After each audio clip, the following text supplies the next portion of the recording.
અને ખાસ ભીના કપડાના પોતાથી તેને આપણે સાફ કરવાનું રહેશે. છૂટ પાણીથી સહેજ પણ ઉપયોગ કરવાનો નથી, તેનું ખાસ ધ્યાનમાં રાખશો.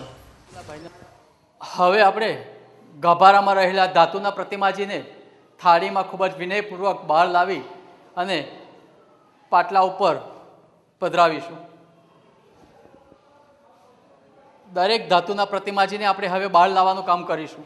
હવે મિત્રો, જેમણે પણ પૂજાના કપડાં પહેરેલા છે તે કાર્યક્રમ મિત્રો ખાસ ધાતુના પ્રતિમાજી માટેનું દ્રાવણ બનાવશે. સૌ પ્રથમ દહીં લેવું, ત્યારબાદ ધાતુના પ્રતિમાજી જે પ્રમાણે હોય તે પ્રમાણે નક્કી આપણે જાતે જ કરી લેવું. એક પેસ્ટ તૈયાર કરવાની છે, દ્રાવણ બનાવવાનું છે. તો સૌ પ્રથમ કુંડીમાં દહીં લેવું, ત્યારબાદ ધાતુના પ્રતિમાજી માટે આપણે દ્રાવણ તૈયાર કરીએ છીએ માટે ખાસ તેમાં શિકાકાઈ પાવડર, દહીં અને શિકાકાઈ પાવડર બંનેનું મિશ્રણ કરી અને એક પેસ્ટ તૈયાર કરવાની છે. આપણે આપણી રીતે જ એક અનુમાન લગાવી દેવાનું કે કેટલું આપણે ક્વોન્ટિટીમાં લેવાનું છે. જે પ્રમાણે ધાતુના પ્રતિમાજી હોય તે પ્રમાણે આ રીતે એક અલગથી પેસ્ટ તૈયાર કરવી.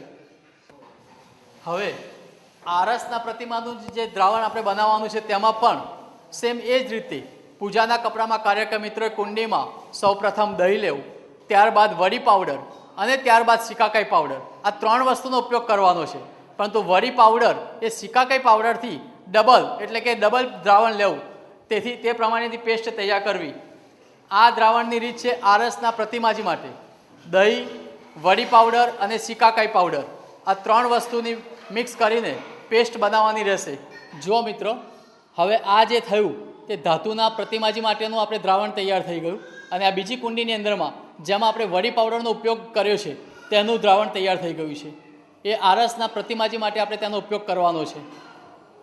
હવે ગભારાની અંદરમાં રહેલા વાસણો જેવા કે આપણે આરતી મંગળ દીવો છે, થાળી છે, કુંડી છે અને પક્ષાલ માટેની બે કુંડી છે, તે બધાને પણ આપણે બહાર શુદ્ધિકરણ માટે લઈ જઈશું.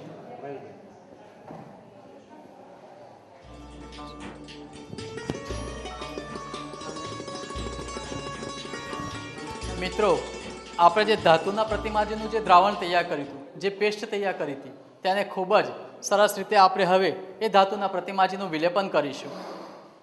અને પૂરેપૂરું વિલેપન થઈ ગયા બાદ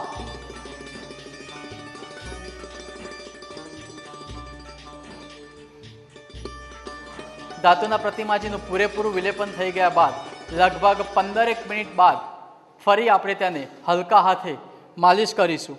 અને જ્યાં કોતરણીવાળો કોઈ ભાગ હોય ત્યાં કપડાં આદિનો ઉપયોગ કરીને પણ એ કોતરણીવાળા ભાગમાં પણ વિલેપનનું કાર્ય કરીશું. એક વસ્તુ મિત્રો ખાસ ધ્યાનમાં રાખવાની છે, ધાતુની પ્રતિમાજીને શુદ્ધિકરણ દરમિયાન એ પ્રતિમાજીને આપણે ઊંધા નથી કરવાના.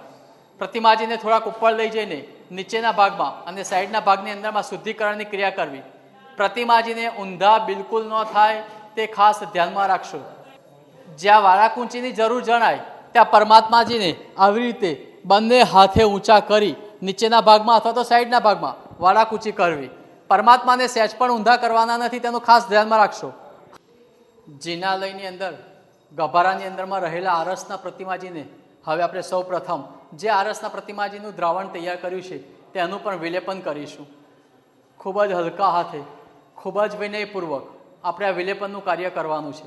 એક વસ્તુ ખાસ ધ્યાનમાં રાખશો, ત્યાં આગળ લેપ કરેલા જો કોઈ બી પ્રતિમાજી હોય તો તેની ઉપર આપણે વિલેપન કરવાનું નથી. આરસના પ્રતિમાજીને જ્યારે આપણે દ્રાવણ લગાવીએ છીએ, જે દ્રાવણ તૈયાર કર્યું છે વિલેપન માટે, તો તે દ્રાવણ લગાવ્યા બાદ 15 મિનિટ સુધી આપણે તેને રહેવા દઈશું અને ત્યારબાદ તેને હળવા હાથે માલિશ કરીશું. આરસના પ્રતિમાજી છે માટે ફરીથી પણ તે જ પ્રક્રિયા બીજી વખત આપણે કરવાની છે. ફરીથી પાછું દ્રાવણ લગાવીશું અને ફરી 15 મિનિટ બાદ તેને હળવા હાથે માલિશ કરીને તેની શુદ્ધિકરણની ક્રિયા કરવાની છે. અત્યારે આપણને જે દ્રશ્યમાન થઈ રહ્યા છે તે પ્રતિમાજી એ લેપવાળા છે. આવા લેપવાળા પ્રતિમાજી હોય, સ્ફટિકની કોઈ પ્રતિમાજી હોય, માટીના કોઈ પ્રતિમાજી હોય અથવા તો ચાંદીના કોઈ પ્રતિમાજી હોય તો તેને આપણે વિલેપન કરવાનું નથી. તે મિત્રો ખાસ ધ્યાનમાં રાખશો. વિલેપન દરમિયાન પ્રતિમાજી ઉપર રહેલા ચક્ષુ આદિ, ટીકા આદિનો ખાસ ધ્યાનમાં રાખશો. કોઈ પણ જાતનું નુકસાન ન થાય, પ્રતિમાજીને કોઈ પણ જાતની કોઈ હાનિ ના પહોંચે તેનું ખાસ ધ્યાનમાં રાખવાનું છે.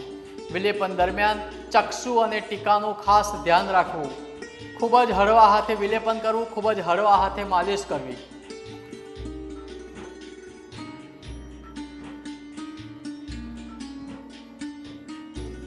મિત્રો, આપણે જ્યારે પ્રતિમાજીનો અભિષેક માટેની 108 પવિત્ર નદીઓના જળનું પાણી અને ચૂર્ણનું એક પેકેટ તમને ત્યાં આપવામાં આવેલું હશે, તે 18 અભિષેક કરવા માટેનું ચૂર્ણનું પેકેટ, એ બંને વસ્તુ કુંડીમાં રાખી, કુંડીમાં એક પાણીની અંદરમાં એનું મિશ્રણ તૈયાર કરવું. 18 અભિષેકના ચૂર્ણનું પેકેટ અને 108 પવિત્ર નદીઓના જળ, એ બંને વસ્તુ આપને ત્યાં આગળ દરેક જિનાલયમાં પહોંચાડવામાં આવશે. તેનું આવી રીતે એક મિશ્રણ તૈયાર કરવું. ખૂબ જ શાંતિથી આ મિશ્રણને તૈયાર કરવું. પાણીની અંદરમાં તેને ખૂબ જ હલાવીને એને મિશ્રિત કરી દેવું.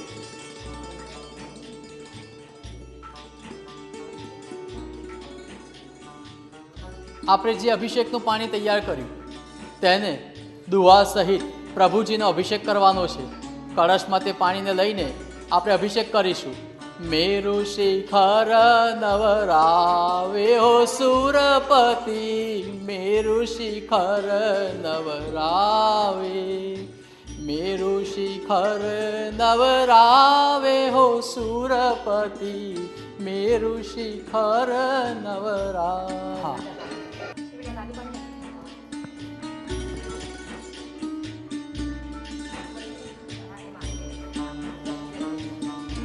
હવે આપણે જે અભિષેક કર્યા બાદ શુદ્ધ ચોખ્ખા પાણીથી પણ પ્રભુજીનો અભિષેક કરવાનો છે.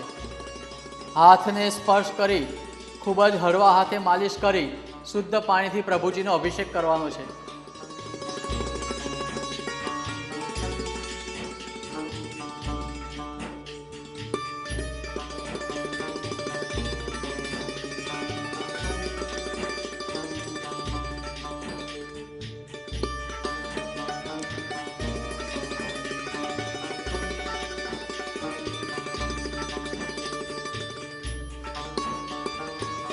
પ્રભુજીને પાણીનો અભિષેક થઈ ગયા બાદ આપણે અંગલુછણા કરવાના છે. 3 અંગલુછણા કરવાના અને અંગલુછણા બાદ આપણે ચંદન પૂજા, કેશર પૂજા, આદિ પૂજા ત્યાં આગળ કરવી.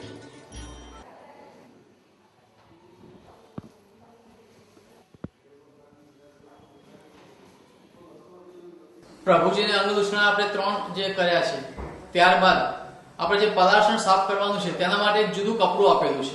તે કપડાનો જ ઉપયોગ એ પદાર્શનને સાફ કરવા માટે કરવું. અને પોતું કરવા માટે પણ એક અલગ કપડું આપેલું છે, તેનાથી પોતું કરવાનું છે. પોતું કરવાનું અને પદાર્શન સાફ કરવાના કપડા અલગ અલગ રાખવાના છે, તે વસ્તુ ખાસ ધ્યાનમાં રાખશું. રંગ મંડપમાં પણ આપણે જે ધાતુના પ્રતિમાજીને પધરાવ્યા છે તેનું પણ વિલેપન આપણે થઈ ગયું. ત્યારબાદ તેમાં પણ 18 અભિષેકના જે ચૂર્ણ દ્રવિત મિશ્રિત આપણે જે દ્રાવણ છે તેનાથી અભિષેક કરીશું. અભિષેક કર્યા બાદ ચોખ્ખા પાણીથી પણ તેનો અભિષેક કરી, અંગલુછણા કરી અને તે પણ પરમાત્માને આપણે ચંદન પૂજા, કેશર પૂજા આદિ કરીશું. જે પણ વાસણોને સાફ કરવા માટે આપણે પાણીનો ઉપયોગ કરવાનો છે તે પાણીને સૌ પ્રથમ ગળના વડે ગાળીને જ તેનો ઉપયોગ કરવાનો રહેશે. આ પ્રમાણે જે મિત્ર બતાવે છે તે ખાસ ધ્યાનમાં રાખશો. ડોલ અને કુંડી ઉપર પહેલાં ગળનું પાથરીને તે પાણીને ગાળવાનું રહેશે. આનો ખાસ ઉપયોગ રાખજો મિત્રો. જિનાલય શુદ્ધિકરણના ભાગરૂપે જિનાલયની અંદરમાં રહેલા જે વાસણો છે, આરતી મંગળ દીવો, થાળી, કુંડી, ઘંટ આદિને ખૂબ જ ઉલ્લાસભેર આપણે સાફ કરવાના છે. ભાઈ જબરજસ્ત એક આપણને આ તક મળી છે. મંગળ દીવો આદિ, તપેલી છે, મંગળ દીવો છે, થાળી છે, ઘંટ છે આદિ દરેક વસ્તુને ખૂબ જ ઉલ્લાસપૂર્વક આપણે આવી રીતે સાફ કરવા. જિનાલય શુદ્ધિકરણમાં જિનાલયની અંદરનો ભાગ તો આપણે બધાએ શુદ્ધ કરવાનો પ્રયત્ન કર્યો, પરંતુ તેની સાથે સાથે દેવદેવીઓના કોઈ બી ડેરી હોય, ગુરુ મંદિર હોય, તે દરેકને પણ આપણે શુદ્ધિકરણમાં લઈ લેવાના છે. તો ખૂબ જ ત્યાં પણ ઉલ્લાસભેર આપણે તેનું પણ શુદ્ધિકરણ કરીશું.